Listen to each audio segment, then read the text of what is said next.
Have you ever tried to roll over in bed and realize you can't? How about a literal kick in the face waking you up at 3 a.m.? Many parents have children that refuse to stay in their own bed at night and don't know how to deal with this. As a mother of 3, I have dealt with this often and can tell you a safe and psychologically approved way to deal with this. Today I would like to encourage you that operant conditioning is effective in changing behaviors and it has many benefits for your child. I'd like to start by explaining operant conditioning and its steps. Operant conditioning is the term used by B.F. Skinner to describe the efforts of the consequence of a particular behavior with the future reoccurrence of that behavior. The two main parts of operant conditioning we are going to look at today are positive reinforcement and shaping. Positive reinforcement is adding something positive that helps promote the behavior. For example, staying in bed.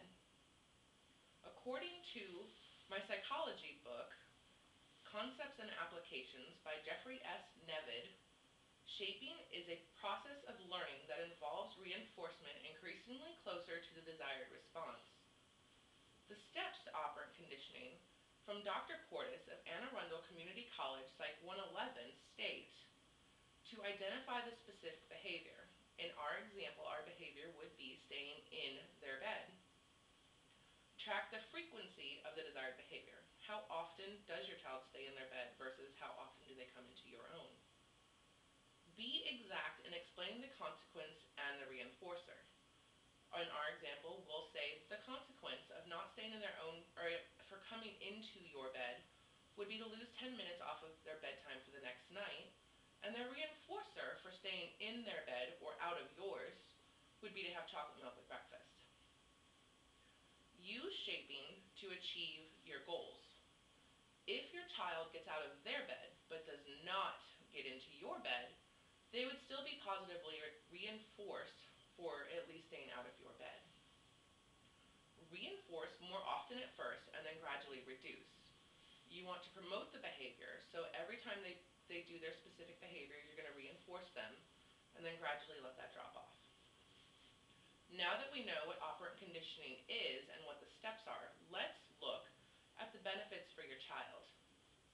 The benefits of operant conditioning and reinforcement are, as Dorothy Law Nolte says, if a child lives with approval, he learns to live with himself. Not only do the benefits of reinforcement show in your child immediately, self-esteem, they inspire confidence, they promote good leadership skills, it inspires them to do the right thing whether or not they are at home or whether or not you are around. It allows the lines of communication to stay open between the child and the parents. And these examples come from Brenda L. Gargis. In our story, our example of positive reinforcement and how that benefits us would be that our child has come into our room at night, and we would calmly tell that child that they have just earned their consequence, which is to go to bed early 10 minutes the next night, and then calmly take them back to their own bed.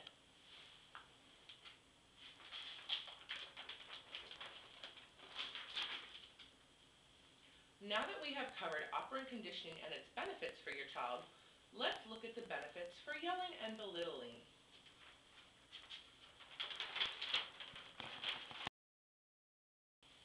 There are no benefits for yelling or belittling your child.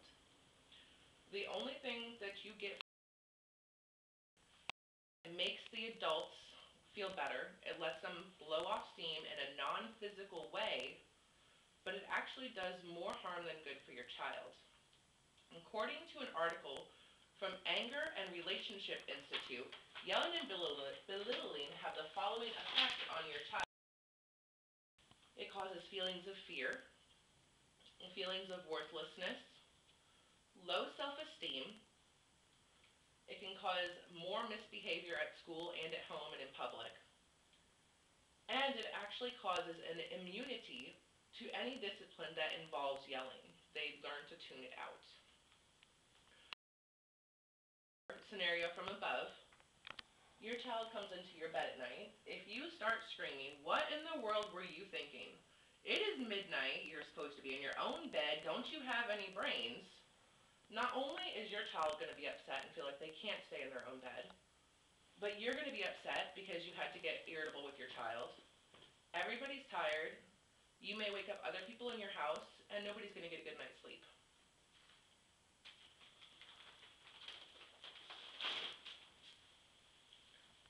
I hope I have understanding of operant conditioning and its positive benefits for your child and encourage you to try it in your own home. I'd like to leave you with a quote and conclusion from behavioral scientist and martial arts teacher, Sensei J. Richard Kirkham. Do you want your child to do the right thing or to be afraid to do the wrong thing?